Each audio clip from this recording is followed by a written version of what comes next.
করি ক্ষমতার মালিককে। সূরা আলে ইমরানের 26 নম্বর আয়াত, কুলিল্লাহুম্মা মালিকাল মুলক তু'তিল মুলকা মান তাশাউ ওয়া তানজিউল মুলকা মিম্মান তাশাউ ওয়া তু'ইজ্জু মান তাশাউ ওয়া তুযিল্লু মান তাশাউ বিয়াদিকাল খায়র। সমস্ত ক্ষমতার মালিককে তাবারাকাল্লাযী বিয়াদিহিল মুলকু ওয়া হুয়া আলা কুল্লি শাইইন কাদির। সমস্ত ক্ষমতার মালিককে। কোরআন বলে সমস্ত ক্ষমতার মালিক আল্লাহ, গণতন্ত্র বলে সমস্ত ক্ষমতার মালিককে। এবারে বলুন, ক্ষমতার মালিকের যে হুকুম ওটার নাম হচ্ছে আইন, ওটার নাম কি? আইন। ওটার নাম কি? যখন সমস্ত ক্ষমতার মালিক আল্লাহ, আইন দেওয়ার মালিককে। আলা লাহুল খালকু ওয়াল আমর। জেনে রাখো, সৃষ্টি করছেন যিনি, আইন চলবে কেবল তার। আইন চলবে কার? ওয়াল্লাহু ইয়াহকুমু লা মুআক্কিবা লিহুকমিহি। আল্লাহ বিধানদাতা, বিধান দেন কে? ওয়াল্লাহু ইয়াহকুমু, আল্লাহ হুকুম দেন, বিধান দেন। লা মুআক্কিবা লিহুকমিহি, আল্লাহর বিধানকে পরিবর্তন করতে পারে, আল্লাহর বিধানকে পশ্চাতে ফেলতে পারে, আল্লাহর বিধানকে বাদ দিতে পারে, এমন ক্ষমতা দুনিয়ায় কারো নেই। আছে? হুকুম দেওয়ার মালিক কে? এবারে গণতন্ত্রের সংবিধানকে জিজ্ঞেস করব। বাংলাদেশ সংবিধানের 7-এর 2-এ পরিষ্কার লেখা আছে, এই সংবিধান দেশের সর্বোচ্চ আইন। অন্য অন্য আইনের যতখানি এর সাথে অসামঞ্জস্যশীল, ওই আইনের ততখানি বাতিল বলে গণ্য হবে। কোরআন কি বলছে? আইন কারটা চলবে। আর গণতন্ত্র বলে সংবিধানে মানব রচিত যে আইন, ওটার সাথে সাংঘর্ষিক আইন সব বাতিল। এখন হয়তো কেউ ওকালাতি করে বলবে এটার দ্বারা কোরআনকে বোঝানো হয় না, আপনি খামাখা ফালতু বক্তব্য দিচ্ছেন কেন? আমরা এবারে বাস্তবে দেখব আল্লাহর কোরআনে কি বলেছেন। আস-সারিকু ওয়াস-সারিকাতু ফাকতাউ আইদিয়াহুমা। চোর চাই পুরুষ হোক নারী হোক, ওদের হাত কেটে দাও। আইনটা কার? কার্যকর আছে? কেন নাই? সংবিধানের সাথে সাংঘর্ষিক হয়েছে, তাই কোরআনেরটা বাতিল, সংবিধানেরটা বহাল। কোরআন আরো সুন্দর করে বলছে, ওয়াজ-জানিয়াতু ওয়াজ-জানি ফাজলিদু কুল্লা ওয়াহিদিম মিনহুমা মিয়াতা জালদা। ব্যভিচারিণী আর ব্যভিচারী, নারী হোক আর পুরুষ হোক, যদি অবিবাহিত হয় ওদেরকে ধরে 100 দৌড়া মারো। আইনটা কার? আইনটা কার্যকর আছে? কেন নাই? সংবিধানের সাথে সাংঘর্ষিক। শুধু এ পর্যন্তই নয়, নারী পুরুষের সম্পর্কে ভূমি বন্টন, সম্পত্তি বন্টনের নীতি হচ্ছে লিযযাকারি মিসলু হাজ্জিল উনসায়াইন। এটা নিয়ে কত আন্দোলন। তাহলে গণতন্ত্রে আইনের মালিকও কে? জনগণ। ইসলামে আইনের মালিক কে? এবারে গণতন্ত্রের ধর্ম কি? গণতন্ত্রের ধর্ম হচ্ছে ধর্ম নিরপেক্ষতা। গণতন্ত্রের ধর্ম কি? সেকুলারিজম। ইসলামী ধর্মের নাম কি? আল-ইয়াউমা আকমালতু লাকুম দীনাকুম। তোমাদের একটা দিন আছে, দিন, সেই দিনকে আমি পরিপূর্ণ করে দিয়েছি। দিনটার নাম কি? ইন্নাদ-দীনা ইনদাল্লাহিল ইসলাম। নিশ্চয়ই আল্লাহর কাছে মনোনীত, আল্লাহর কাছে গ্রহণযোগ্য দিনের একমাত্র নাম, দিন হচ্ছে কি? বলে ইসলামবাদী অন্য কোন ধর্ম মতবাদ গ্রহণ করা যাবে কিনা সেই ফাঁক ফোকর বন্ধ করে দিয়েছেন। ওয়া মান ইয়াবতাগি গায়রাল ইসলামি দীনান ফালান ইউকবালা মিনহু ওয়া হুয়া ফিল আখিরাতি মিনাল খাসিরিন। ওয়া মান ইয়াবতাগি, যে ব্যক্তি অন্বেষণ করে তালাশ করে গায়রাল ইসলামে দীনান, ইসলাম ছাড়া অন্য কোন দিন তালাশ করে, ফালাই ইউকবালা মিনহু, তার থেকে তা কিছুই গ্রহণযোগ্য হবে না, ওয়া ফিল আখিরাতি মিনাল খাসিরিন, সে আখিরাতে ধ্বংসশীলদের অন্তর্ভুক্ত হবে, আবু জাহেল আবুল হাবদের অন্তর্ভুক্ত হবে। ইসলাম পরিপূর্ণ না অসম্পূর্ণ? আল্লাহর নবী নিজে দিন পরিপূর্ণ করে গেছেন কিনা, দিন কায়েম করে গেছেন কিনা, সেই পদ্ধতি অবলম্বন করব না অন্যটা করব? আমি সেদিকে যদি সুযোগ পাই পরে বলবো। এবারে গণতন্ত্র নিয়ে যাদের অ্যালার্জি আছে, আবার আমাদের বেশি অতি উৎসাহিত কিছু ভাইয়েরা আছে, গণতান্ত্রিক দলগুলো যারা করে, যারা ভোট দেয় সব কাফের, এরকম বলে না? কিছু লোকে বলে, সবাই বলে না। ওই কিছু লোকে যেটা বলে ওটার দায় দায়িত্ব চাপে এসে আমাদের মাথায়, অথচ আমার লেখা বই যা জেলখানায় যাওয়ার আগে লিখেছে, কেউ হয়তো বলতে পারে এখন ভুল পাল্টে গেছে। না না ভাই, একটু পাল্টে নেই। জেলে যাওয়ার আগে আমার বই আছে দিন কায়েমের সঠিক পথ, কিতাবুল আকাইদ, গণতন্ত্রের চ্যাপ্টার খুলে দেখো, পরিষ্কার লেখা আছে গণতন্ত্রের জন্য কাউকে তাকফির করা যাবে না। কি করা যাবে না? কেন করা যাবে না সেটা এখন ক্লিয়ার করে দিচ্ছি। সুতরাং যারা আমাদেরকে ভালোবাসো, যারা ইসলামের কাজ করো, মনে রাখতে হবে দাওয়াতের কাজ, দাওয়াত হয় নরমভাবে। কিভাবে? তাকফির করে অথবা পটকাবাজি করে দাওয়াত হয় না। দাওয়াত এবং জিহাদ ভিন্ন। দাওয়াতের ভাষা হচ্ছে নরম। মূসা এবং হারুনের মতো দুইজন বড় নবীকে পাঠাচ্ছেন, ফেরাউনের মতো একজন স্বঘোষিত ইলাহ দাবি, রব দাবিকারী কাফেরের কাছে। সেখানেও আল্লাহ বলছেন, কি বলছেন? ইযহাবা ইলা ফিরাউন ইন্নাহু তাগা। ও মূসা এবং হারুন, তোমরা দুজন ফেরাউনের কাছে যাও, সে সীমা অতিক্রম করেছে। বান্দার সীমা হচ্ছে আবদিয়ত, আল্লাহর সীমা হচ্ছে উলুহিয়ত। বান্দা যখন তার সীমা অতিক্রম করে আল্লাহর জায়গায় বসে, আল্লাহর আসন গ্রহণ করে, তাকে বলা হয় তাগুত। কি বলে? ইযহাবা ইলা ফিরাউন, তোমরা দুজন ফেরাউনের কাছে যাও। ইন্নাহু তাগা, ফেরাউন তাগা করেছে, সীমা অতিক্রম করেছে। ফাকুলা লাহু কাওলান লাইয়িনা, তোমরা দুজন গিয়ে ফেরাউনের সাথে নম্রভাবে কথা বলো। কিভাবে কথা বলো? না বলে এই কাফের বলতে বলছে নাকি? আপনার জন্য তা তো কোরআনই আছে, কুল ইয়া আইয়ুহাল কাফিরুন। ওইটা দাওয়াতের বিষয় না, ওইটা অন্য একটা বিষয়। তাহলে দাওয়াতের ভাষা হচ্ছে নম্র। জিহাদ করতে গেলে কিছু শর্ত সারাইতের ব্যাপার আছে। আজকে আর সে আলোচনা, এমনি বৃষ্টি শুরু হয়ে যাচ্ছে, আপনারা দীর্ঘক্ষণ বসে আছেন, মাঠ অর্ধেক ফাঁকা অলরেডি হয়ে গেছে। শেষ পর্যন্ত হয়তো মাইক করা থাকবে কিনা।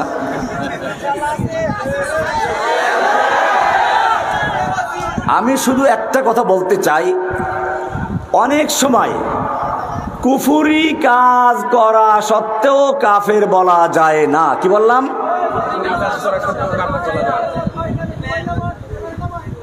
কুফরি কাজ করা সত্ত্বেও কাফের বলা। আপনার পকেটে পয়সা আছে, 5 টাকা 10 টাকা নোট আছে, পয়সা আছে না? কিন্তু আপনাকে সমাজে পয়সাওয়ালা বলবে? কেন বলবে না? পয়সা তো আছে। আপনি পকেটে 10 টাকা নিয়ে নাড়াচাড়া করছেন আর বলছেন আমি পয়সাওয়ালা, পয়সাওয়ালা, টাকাওয়ালা। আপনাকে কি সমাজের লোকেরা টাকাওয়ালা বলবে? টাকাওয়ালা হইতে হলে নির্দিষ্ট পরিমাণ টাকা থাকতে হয়। বর্তমান বাজারে 1 কোটি টাকার নিচে থাকলে তাকে টাকাওয়ালা বলে না। কুফরি করার মধ্যেও কিছু বিষয় আছে।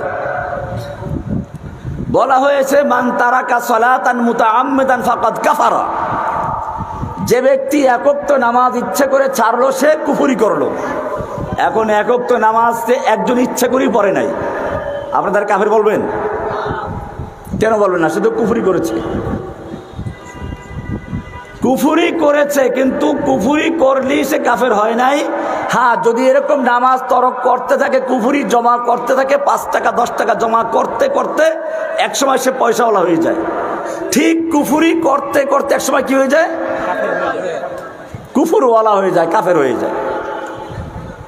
এবারে আসুন, কুফরি করলেও কেন কাফের হয় না অনেক ক্ষেত্রে? এই জন্য 2টা জিনিস দরকার, লাওয়াজেমে তাকফির, মাওয়ানে তাকফির। এগুলো ইলমি বিষয়ে আলোচনা করতে গেলে অনেক কঠিন বিষয়, কারণ আপনারা তো মুফতি সব হয়ে গেছেন। আমরা একটা কথা বললে আপনারা অ্যাডভান্স করে সব তাকফির করা শুরু করে দেন। ভালো করে বুঝুন, বুঝলে বুঝবেন, না বুঝলে ফতোয়া দিবেন না। 4টা জিনিস আছে এরকম মৌলিকভাবে কুফরি করা সত্ত্বেও ওই 4টার কোনো একটা পাওয়া গেলে তাকফির করা যায় না। কয়টা জিনিস? মৌলিক 4টা। কয়টা?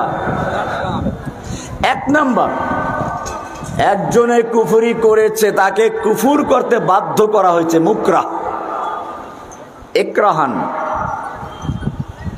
এটা কোরআনই বলা আছে, ইল্লা মান উকরিহা ওয়া কলবুহু মুতমাইন্নুম বিল ঈমান। কুফরি কাজ করেছে কারণ তাকে বাধ্য করা হয়েছে, কিন্তু অন্তরে তার ঈমান স্থির আছে। এমন অবস্থায় যদি মুখে কোনো কুফরি কথা বলে বা কোনো কুফরি কাজ করে, তাকে কাফের বলা যাবে না। অথবা কুফরি করেছে কিন্তু কোন একটা তাবিলের কারণে। কি কারণে? মনে করুন, মদ হারাম হওয়ার পরেও একদল লোক মদ পান করা শুরু করেছে। কি করা শুরু করেছে? তারা মদকে হালাল মনে করে পান করা শুরু করেছে।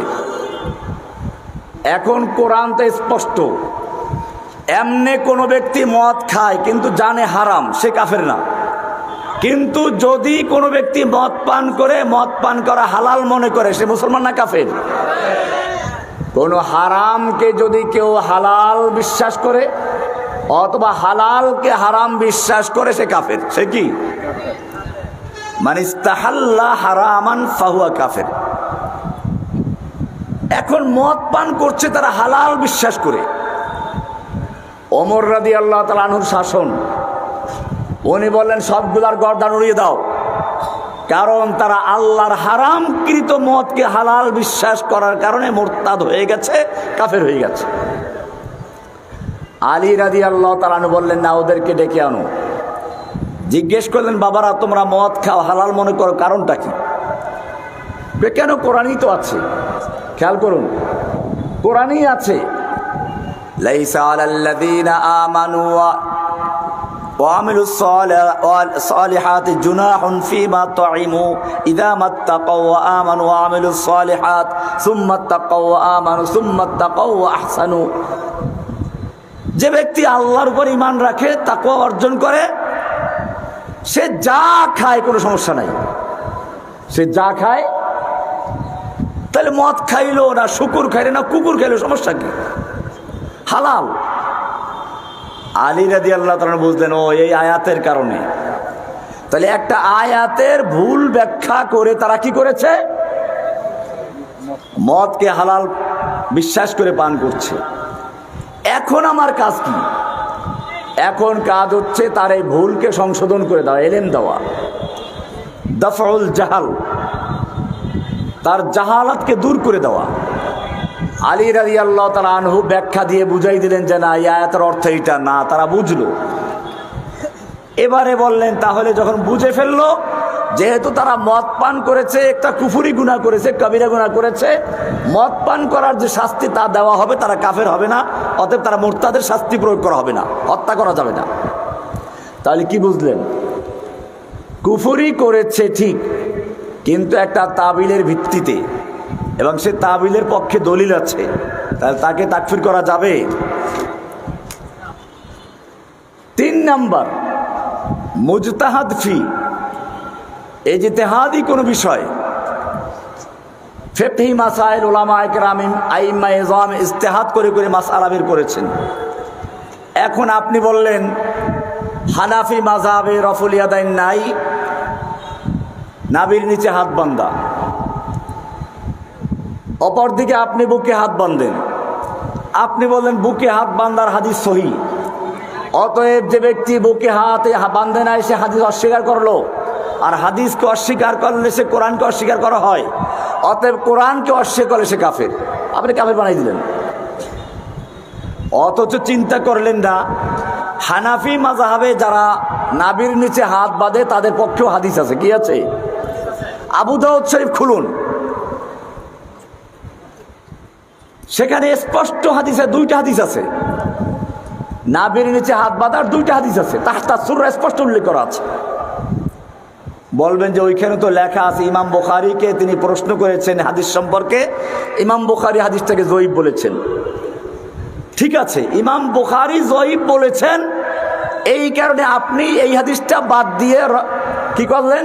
বুকেরটা গ্রহণ করলেন। ইমাম বুখারীর ওস্তাদরা পর্যন্ত আলী ইবনুল মাদিনী সহ আরো তো অনেক হাদিসের ওস্তাদ আছে, তারা আবার ওই হাদিসকে সহিহ বলেছেন। কোনটাকে? নাভির নিচে হাত বাঁধাকে। তাহলে এখন আপনি ইমাম বুখারীর ফতোয়া অনুযায়ী মানলেন ওই হাদিসটা যঈফ, ওটা আমল করলেন না, করলেন বুকেরটা। কিন্তু যারা নাভির নিচে হাত বাঁধে তারা বুকেরটা না নিয়ে নিলেন কোনটা? নাভির নিচের হাদিসটা, ওটাও হাদিস। ওনারা অন্য ইমামের মতামত গ্রহণ করেছেন। তাহলে আপনি যেমন এক ইমামের মত অনুযায়ী হাদিস অনুসরণ করছেন, হানাফিরাও আর এক ইমামের মত অনুযায়ী হাদিসের অনুসরণ করছেন। আপনি যেমন হাদিস মানার কারণে আহলুল হাদিস, হানাফিরাও হাদিস মানার কারণে আহলুল হাদিস। ব্যাপারটা পরিষ্কার। হাদিস খালি আপনি একা মানেন না, এটা মনে রাখতে হবে। আমি আহলুল হাদিসদের ব্যাপারে নমনীয়, আমার বইতেও লেখা আছে, কিতাবুদ দাওয়া একটা বই আছে আমার, সেখানে পরিষ্কার উল্লেখ করা আছে যে আহলুল হাদিসদের ব্যাপারে আমি মুতাসাহিল, নমনীয়। এই কারণে অনেক আহলে হাদিস আমার সাথে ঘুরে ফেরে, আর আমাকে অনেক মনে করে আমিও আহলে হাদিস। এই গণতন্ত্রের জন্য যারা তাকফির করে তাদের দায় মাথায় উঠে আমার গিয়া, কারণ এরা আমার সাথে ঘুরে ফেরা করে। আমি কি কখনো বলেছি যে ভোট দিলে কাফের হবে? কে বলতে পারবে? আমার কোনো বইতে আছে? কোন লেকচারে আছে? তাহলে তোরা তাকফির করিস কোত্থেকে? তোদের কে বলেছে? বেয়াদবের দল, তোদের কারণে উম্মার বিরুদ্ধে তাফরিক করা হচ্ছে। গণতন্ত্র একটা ইজতিহাদি বিষয়। এদেশে উলামায়ে কেরামদের বেশিরভাগ এটার সঙ্গে জড়িত। আমরা মনে করি এটা ভুল, এটা আমাদের ইজতিহাদ। আমাদের কাছে দলিল আছে, যে দলিলগুলো আমি একটু আগে পেশ করেছি, ওই দলিলের ভিত্তিতে আমরা মনে করি গণতন্ত্রে একটা কুফরি মতবাদ। কিন্তু ওনারা আবার সূরার দলিল দিয়ে ওটাকে জায়েজ করেন, বা কেউ বলেন যে এটা কুফরি মতবাদ, কিন্তু এছাড়া তো আমাদের কোনো উপায় নেই। কেউ মনে করেন যে এটা একটা নির্বাচন পদ্ধতি, শুধুমাত্র ক্ষমতার পালা বদলের পদ্ধতি। বিভিন্ন তাবিল করেন, হোক সে তাবিল গলত, ভুল, কিন্তু তাবিল তো একটা করেন।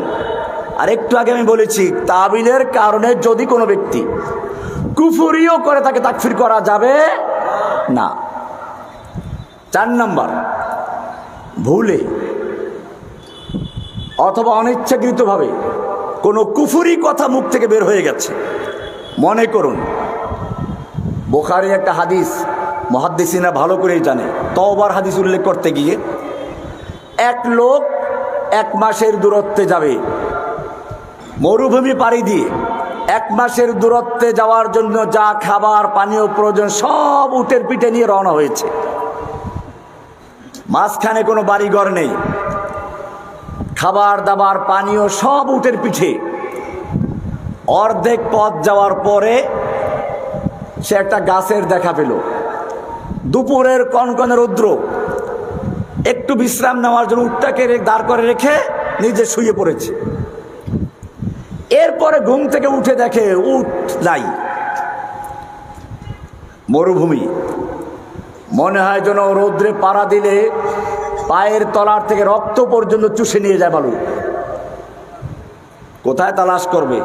পিছনে যাবে, বাড়িতে ফিরে 15 দিনের পথ, সামনে যাবে 15 দিনের পথ বাকি, উট তালাশ করতে যাবে। তালাশ করতে গেলে মরতে যাও দেরি হবে, এখন তাড়াতাড়ি মরে যাবে। লোকটা অনুপায় হয়ে আবার হাদিসে আসছে, গাছতলায় এসে ডান হাতের নিচে গালটা দিয়ে শুয়ে পড়েছে আর মৃত্যুর জন্য প্রহর গুনছে, অপেক্ষা করছে। একবার চোখ খুলে একবার বন্ধ করে, একটু পরে চোখ খুলে দেখে মাশাআল্লাহ তার সেই হারানো উট তার সামনে হাজির এবং তার খাবার পানীয় সব তার পিঠে বহাল তবিয়তে আছে। লোকটা কত খুশি হবে, লোকটা কত খুশি হবে। ওইটা বলতে গিয়ে আল্লাহ রাসূল সাল্লাল্লাহু আলাইহি ওয়াসাল্লাম বলেছেন যে লোকটা খুশিতে আত্মহারা হয়ে বলে উঠল, আল্লাহুম্মা আনতা রব্বি ওয়া আনা, আল্লাহুম্মা আনতা আবদি ওয়া আনা রব্বু। হে আল্লাহ, তুমি আমার গোলাম, আমি তোমার রব। কি বলছে? কি বলছে বলেন? আল্লাহ তুমি আমার গোলাম, কাকে বলছে? আমি তোমার রব।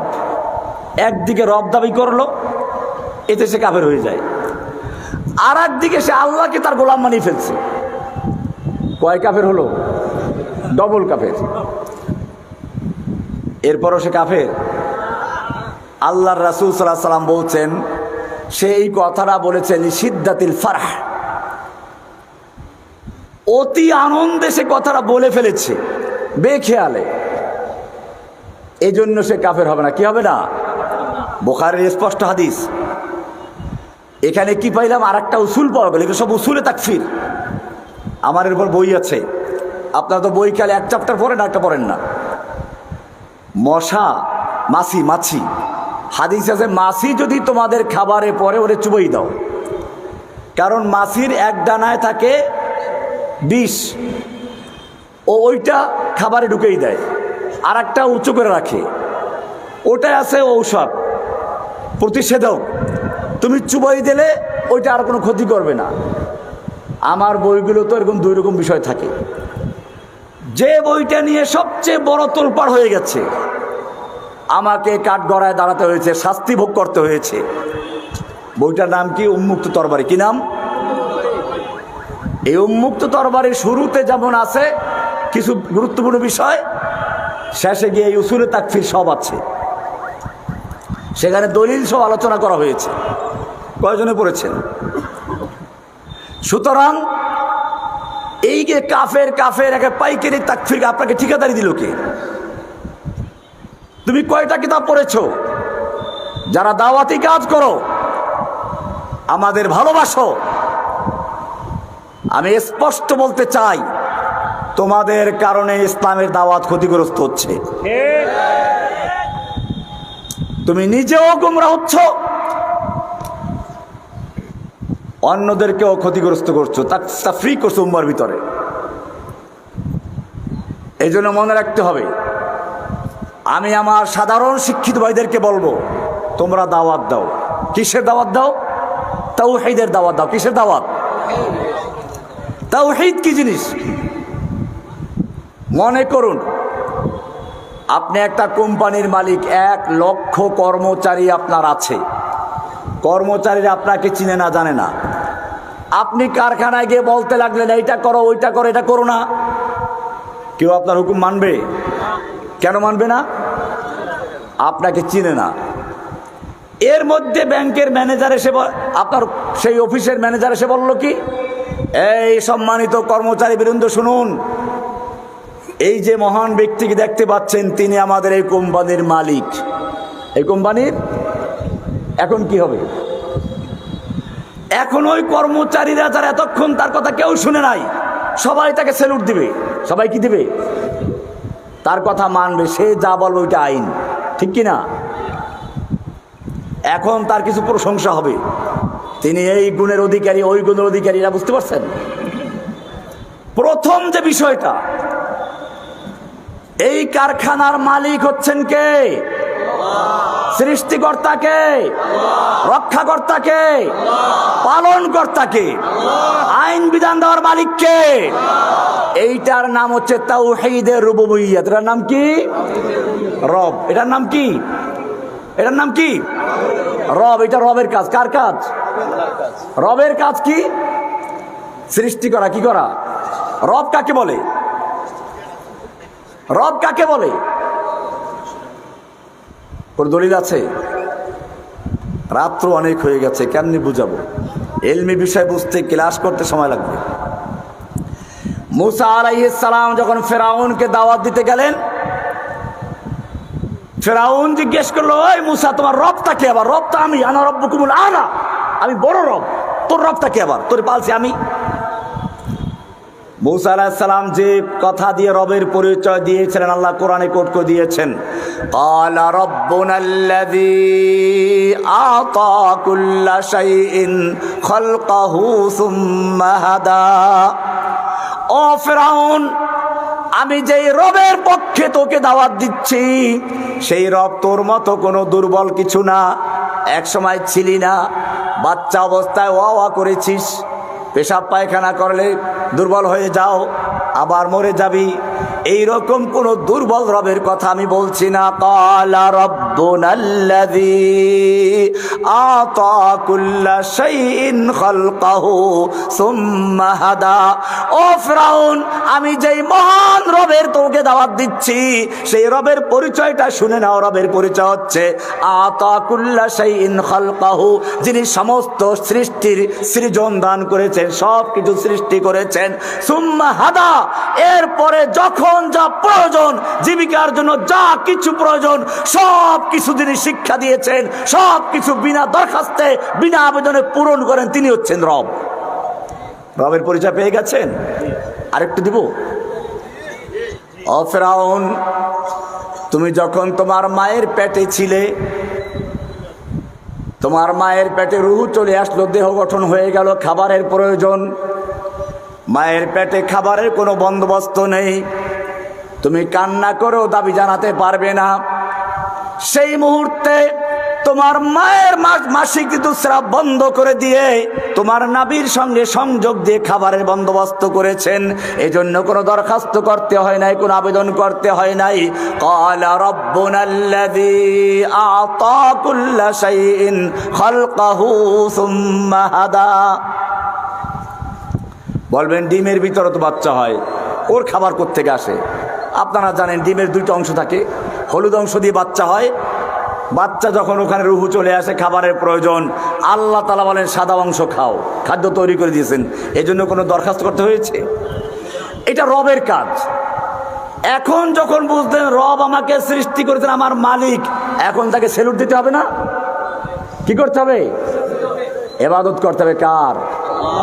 এইটার নাম তাওহীদে উলুহিয়্যাত। এটার নাম কি? তাওহীদে উলুহিয়্যা। ইলাহ, যিনি সৃষ্টি করেছেন, যিনি আমাকে দেন, তিনি সেলুট পান। কি বললাম? যে দেয় সে পায়। কি বললাম? দেয় যে সে রব, পায় যে সে আল্লাহ। কি বললাম? দেয় যে সে কি? রব যখন দেয় তখন পায়। কি পায়? সেলুট পায়, ইবাদত পায়। এই পায় যে, তার নাম রব, তার নাম আল্লাহ। তার নাম কি? এটার নাম তাওহীদে উলুহিয়্যাত। এটার নাম কি? এটাই লা ইলাহা। বুঝতে পারছেন? লা ইলাহার দুইটা অংশ। কয়টা অংশ? লা ইলাহা, কোনো ইলাহ নেই ইল্লাল্লাহ, আল্লাহ ছাড়া। প্রথম অংশে যত গায়রুল্লাহ আছে, তেগে লাদার কাতলে গায়রে হক বুরান্ত, লার তলোয়ার দিয়ে যত গায়রুল্লাহ আছে, আল্লাহ ছাড়া যত কিছু আছে, সবগুলোর গর্দান কেটে দিয়ে একমাত্র আল্লাহকে অন্তরে বসাতে হবে। এর নাম লা ইলাহা। একটা পুরাতন বিল্ডিং এ রং করতে গেলে মানুষ কি করে? আগে পুরাতন রংগুলো ঘষে মেজে ধুয়ে মুছে পরিষ্কার করে তারপরে নতুন রং করে। ঠিক কিনা? ঠিক লা ইলাহা মানে হচ্ছে অন্তরে যত রকম খাজা বাবা, গাজা বাবা, ল্যাংটা বাবা, পীর বাবা, দরগাওয়ালা, ঘোষক বাবা, জনক বাবা, আতা বক্স, গঞ্জে বক্স যত আছে, গেসু দরাজ, জুলফে দরাজ, গাউসুল আজম, যত সব কি করতে হবে? সব গায়রুল্লাহ। সব কি? সব গায়রুল্লাহ উৎখাত করে একজনকে বসাতে হবে। তিনি কে? এই আল্লাহর কিছু বৈশিষ্ট্য আছে। কি আছে? এটাকে বলে তাওহীদে আসমা ও সিফাত। কয়টা হলো? এই তিনটাকে আমি একটা আয়াত দিয়ে দেখাবো। রব্বুস সামাওয়াতি ওয়াল আরদি ওয়া মা বাইনাহুমা, তাওহীদের রুবুবিয়্যাত। ফাবুদহু ওয়াসতাবির লিইবাদাতিহি, তাওহীদে উলুহিয়্যাত। হাল তা'লামু লাহু সামিয়্যা, তার সমনামের কেউ নেই, তাওহীদ আসমা ও সিফাত। বিস্তারিত আর বললাম না। যাই হোক, আমি বলতেছিলাম যে বিষয়টা, সৃষ্টিকর্তা কে? আইন চলবে কার? এটার নামই তাওহীদে উলুহিয়্যাত, এর নাম তাওহীদে রুবুবিয়্যাত। এই তাওহীদের দাওয়াত দিয়ে আপনারা কি করবেন? মানুষের ভিতরে তাওহীদের চেতনা তৈরি করবেন। আমি বলি, এখানে আল্লাহর রাসূল সাল্লাল্লাহু আলাইহি ওয়াসাল্লাম মক্কায় যখন এই লা ইলাহার দাওয়াত দেওয়া শুরু করলেন, আবু বকর, ওমর, ওসমানের মতো লোকেরা তার সঙ্গে আসলো, হামজার মতো লোক তার সঙ্গে আসলো। আল্লাহর রাসূল ইচ্ছা করলে অনেকগুলো মূর্তি ভাঙতে পারতেন না? রাত্রে গিয়ে, রাতের অন্ধকারে অনেক মূর্তি ভাঙতে পারতেন কিনা? ভেঙেছিলেন? কেন ভাঙেন নাই? ইমান দুর্বল ছিল না? আপনার ইমান খুব শক্তিশালী, আর নবীর ইমান দুর্বল ছিল নাকি? হামজার ইমান দুর্বল ছিল, ওমরের ইমান দুর্বল ছিল নাকি?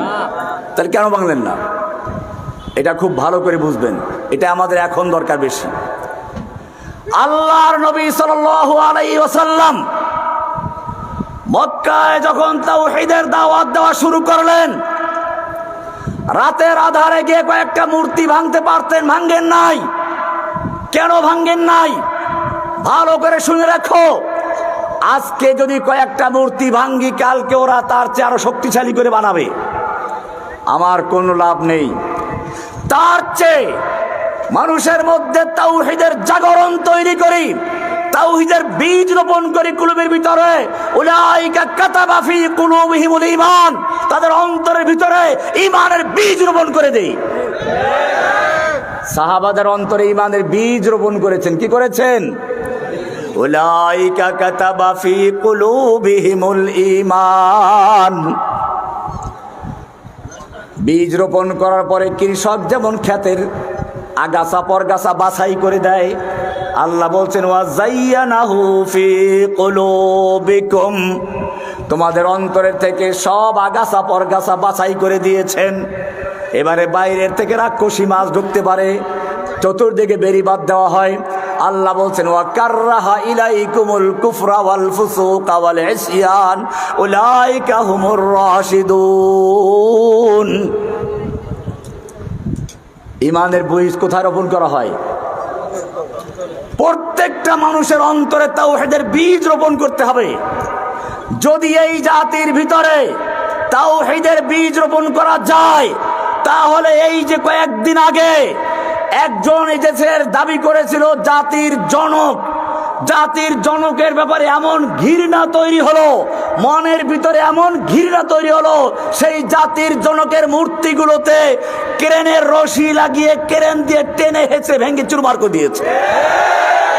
ঠিক এদেশের প্রত্যেকটা মানুষের অন্তরে যদি আমরা তাওহীদের বীজ রোপণ করতে পারি, তাওহীদের জাগরণ তৈরি করতে পারি, তাহলে ইনশাআল্লাহ ইনশাআল্লাহ সেদিন বেশি দূর নয়, যেদিন বাংলাদেশের সংসদ থেকে, আদালত থেকে কোরআন ছাড়া অন্য সব কিছু উৎখাত হয়ে কোরআনের বিধান কায়েম হবে ইনশাআল্লাহ।